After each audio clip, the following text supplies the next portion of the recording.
Assalamualaikum warahmatullahi wabarakatuh. Selamat sore sahabat pemilih dimanapun berada. Jumpa lagi dengan saya Andi Putra, Komisioner KPU Kabupaten Kampar. Hari ini acara kita bincang-bincang KPU.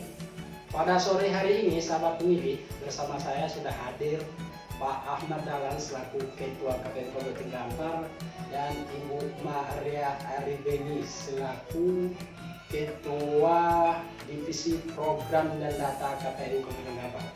Sahabat pemilih, beberapa waktu yang lalu bahwa KPU Kabupaten Kampar begitu gencar dalam pelaksanaan sosialisasi kegiatan data pemilih berkelanjutan.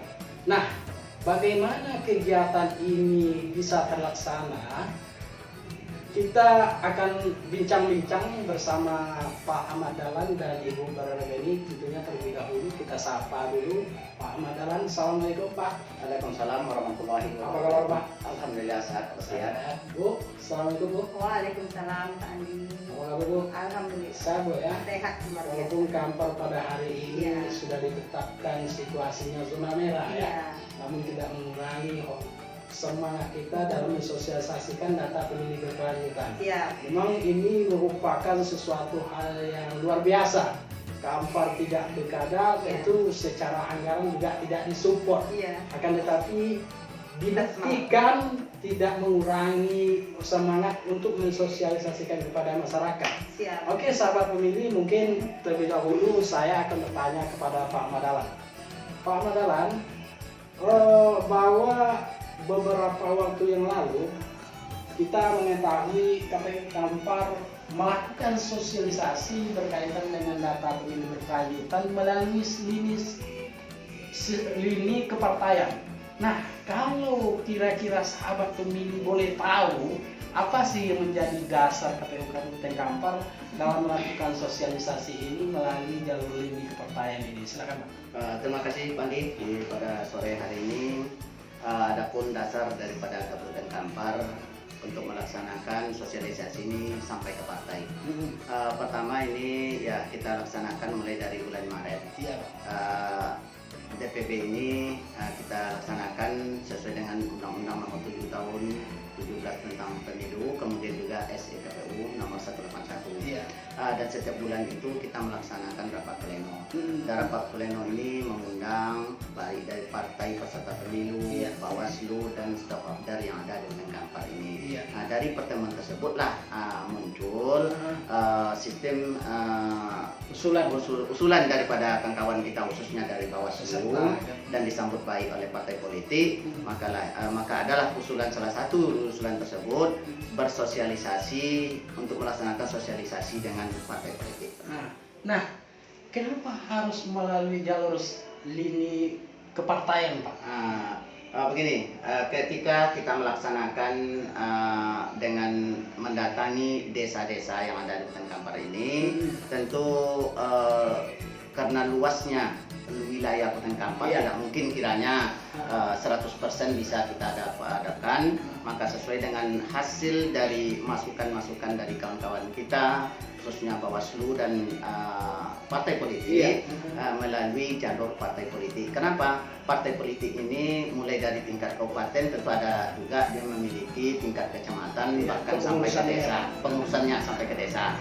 Mungkin dari kita melaksanakan sosialisasi kepada partai politik ini, harapan kita KPU, partai politik dapat juga menyampaikan pesan-pesan KPU ini sampai ke lini yang paling bawah juga, misalnya sampai ke tingkat kecamatan, tempat desa. Ketika ada anggota partai politik, simpatisan partai politik, keluarga daripada pengurus partai politik atau masyarakat yang diketahui oleh partai politik yang tahun 2019 belum terdaftar, untuk segera mendaftar atau tidak memenuhi syarat, juga disampaikan kepada Kabupaten Kampar. Apalagi partai politik ini sebagai pengguna data ya. Ya, itulah karena partai politik ini adalah pengguna data daripada data pemilih ini. Mereka yang menggunakan. Tentu tata caranya nanti mungkin disampaikan oleh program data bagaimana tata cara pendaftaran. Ya, ini luar biasa sekali sahabat pemilih. Ini cukup menarik. Tentu keinginan KPU Kabupaten Kampar terhadap data pemilih ini tidak ingin lagi muncul persoalan di kemudian hari, kan begitu ya Pak? Iya, betul. Nah, kira-kira Pak Ketua, dari sosialisasi yang dilakukan melalui sistem kepartaian, bagaimana Pak Ketua melihat peran daripada partai politik itu terhadap kegiatan yang dilakukan oleh KPU ini? Alhamdulillah, kita mulai dari kalau tidak salah tanggal 8 dulu hari Kamis. Yang pertama kita jumpai itu adalah partai Nasdem dan Kampar. Jadi kita juga banyak menerima masukan dari partai. Kemudian yang terakhir kita kan kalau tidak salah Demokrat juga dapat kita masukkan semuanya, karena kalau tidak salah udah 8 partai Bu ya, 9 partai yang telah kita jumpai. Partai apa saja itu? Partai mulai dari Nasdem, kemudian kita masuk kepada Partai Golkar, kemudian PKS, kemudian sorenya itu kita lanjutkan dengan PDI, dan besoknya kita lanjutkan dengan PAN, hari yang sama juga dengan P3, kemudian siangnya kita lanjutkan kami dengan Gerindra, kemudian lanjut dengan PKPI, kemudian sorenya kita lanjutkan Demokrat. Jadi inilah P3 juga kita hari yang sama juga Ibu ya. Kita sudah mendatangi 9 partai ini. Alhamdulillah semua masukan-masukan yang diberikan oleh partai tersebut lewat yang kita sampaikan, baik melalui karena kita dari komisioner ketika jamnya sama, kita akan berbagi. Jadi ketika jamnya masukan-masukan yang disampaikan oleh partai politik itu seluruhnya telah kita catat, dan nanti program dan data akan membukukan itu, merekapnya seluruhnya. Akan kita ada lagi pembahasan untuk melakukan tindak lanjut. Artinya antusiasme partai terhadap kegiatan yang dilakukan oleh KPU Kabupaten Kampar itu luar biasa ya Pak? Alhamdulillah, semua partai politik yang kita masuk memberi apresiasi kepada Kabupaten Kampar, karena ini adalah terobosan yang baru. Karena biasanya partai politik beranggapan KPU ini datang hanya sekali 5 tahun, tapi ini jauh sebelumnya pemilu sudah datang, sudah mengajukan. Ini yang di luar biasa oleh partai politik, dan ini tempat yang berdiskusi dengan partai politik tentang berkaitan dengan data pemilih saja. Oke, sahabat pemilih, mungkin saya kembali ke Bu Mararadeni bertanya, Bu Mararadeni, apa sih harapan Ibu selaku Ketua Divisi Program dan Data terhadap kegiatan sosialisasi yang beberapa waktu yang lalu dilakukan melalui lini sistem kepartaian? Baik, terima kasih Pak Andi. Harapan saya dengan kegiatan yang sudah kita laksanakan dengan mengunjungi 9 partai politik yang sudah membalas surat kita, tentu harapan saya sangat besar di sini supaya progres di setiap rapat pleno ini bertambah. Karena Pak Andi, sebelumnya kita sudah berprogres kepada desa-desa yang sudah kita data sebelumnya, yang sudah kita minta kepada desa-desa, tentu progresnya tidak terlalu signifikan Pak Andi. Dengan daftar pemilih kita di tahun 2019 hingga saat ini masih progresnya belum terlalu nampak, karena masih dalam konteks atau dalam bentuk data yang kita input hanya dengan 2 kriteria pemilih yang sudah tidak memenuhi syarat lagi, yaitu meninggal dunia, dengan pemilih yang pindah domisili. Ya, begitu Pak Andi. Ya, intinya KPU Kampar menginginkan dengan sosialisasi melalui lini sistem kepartaian ini, partai bisa memberikan informasi dan tanggapan ke KPU Kampar terhadap data pemilih berkelanjutan ini, mumpung kita belum berkada. Yang belum melakukan perekaman terhadap simpatisan mereka, ayo himbau adik-adik kita. Kira-kira Bu, apa saja pemilih kriterianya yang ingin diharapkan dari partai ini bisa memberikan informasi di KPU? Iya, baik. Kalau di dalam SE 181 KPU RI tersebut 4 kriteria yang kita mutakhirkan di setiap bulannya. Nah, pemilih TMS yang meninggal dunia dengan pemilih yang pindah domisili itu lininya tentu desa.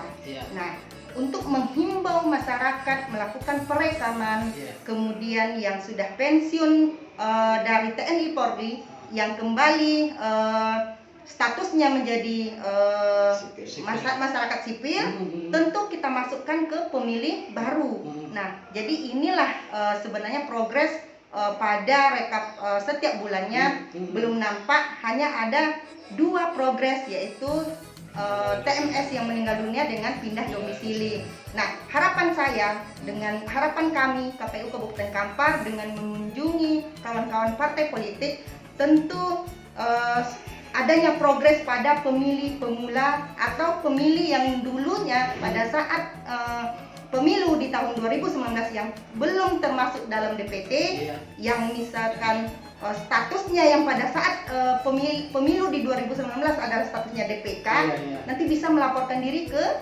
KPU Kabupaten Kampar. Begitu Pak Andi. Oke, saya kembali ke Pak Dalan, Ketua KPU Kampar. Pak, tadi sudah dikatakan sosialisasi melalui ini sistem kepartaian, bahwa kita tahu partai yang ikut menjadi peserta pemilu di tahun 2019 ada 16 partai. Namun dari beberapa partai yang Bapak sebutkan tadi, saya menganggap bahwa belum seluruh partai yang dapat tersosialisasikan oleh KPU Kabupaten Kampar. Nah, kira-kira Pak, partai-partai yang belum dapat tersosialisasikan ini, bagaimana sih teknis KPU Kabupaten Kampar agar tetap mensosialisasikan ini? Terima kasih Pak Andi. Usaha yang dilakukan oleh Kabupaten Kampar, kita semuanya telah menyurati seluruh partai yang ke-16 itu yang telah kita surati. Namun kan di surat ini kan kita minta kesediaan daripada peneliti untuk menerima kita. Namun demikian kita juga coba dengan upaya melalui handphone atau kita hubungi pengurusnya, yang mungkin ya bulan-bulan kedepannya nanti ada respon dari partai politik yang belum ada kesempatan kita untuk datang ke sana, mungkin waktu yang lain ada kesempatan. Oke, terakhir mungkin Pak Ketua, mungkin untuk selanjutnya apa terobosan-terobosan dalam rangka mensosialisasikan DPB ini ke masyarakat? Upaya terobosan kita sebagaimana disampaikan oleh Divisi Program Data kepada Ketua KPU, dia punya rencana. Tentu rencana ini tidak mungkin akan disampaikan langsung oleh Ketua KPU. Tentu oleh Ketua KPU nanti akan membawa di dalam rapat rutin Komisioner Kabupaten Kampar apa yang diusulkan oleh Ketua Divisi Program Data, yaitu karena ini kita sudah sukses langsung ke desa, walaupun seluruh desa belum tercover kita Pak Ketua katanya. Dan untuk ke partai politik, alhamdulillah kita sudah dapat respon yang baik. Jadi ada rencana lagi untuk bersosialisasi dengan camat yang ada di Kabupaten Kampar 21 kecamatan ini. Jadi nanti mohon kepada Pak Ketua katanya untuk disurati camat yang ada di Kabupaten Kampar ini untuk kita melakukan sosialisasi di kantor camat. Namun demikian tentu kan kita lakukan rapat pleno dulu terhadap dalam rapat mingguan kita akan kita bahas nanti persoalan ini kapan akan kita mulai. Itu saja Pak Andi. Oke, terima kasih Pak Ketua. Saya kembali kepada Ibu Mararbeni. Mungkin ini pertanyaan terakhir saya ke Ibu Mararbeni.